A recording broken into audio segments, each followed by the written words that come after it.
असं पंतप्रधान नरेंद्र मोदी म्हणतात. अशा वेळी रवींद्र वायकरांची चौकशी सुरू असेल, तुम्ही जे म्हणताय की त्यांना या निवडणुकीमध्ये निश्चितपणे जनताही दाखवेल, मोदी तेच म्हणतायत.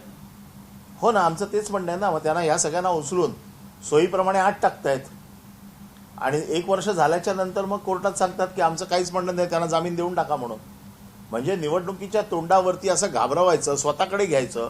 स्वतःकडे घेतलं की आमचं म्हणणं असं आहे ना, ते निर्दोष आहेत ना, त्यांची चार्जशीट दाखल करून टाका ना निर्दोष आहे म्हणून.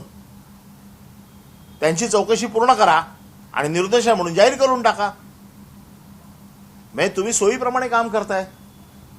आणि पंतप्रधानांनी तर भावना गवळीला पण राखी बांधली, म्हणजे राखी भावना गवळीला बांधली.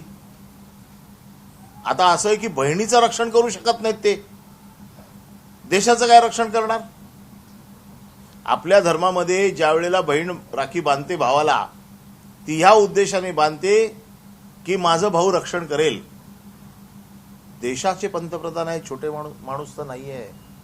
असे माणूस स्वतःचा असा एवढा मोठा व्यक्तिमत्व स्वतःच्या बहिणीला तिकीट देऊ शकत नाही. याच्यापेक्षा असुरक्षिततेचा कुठला दुसरा पुरावा आहे?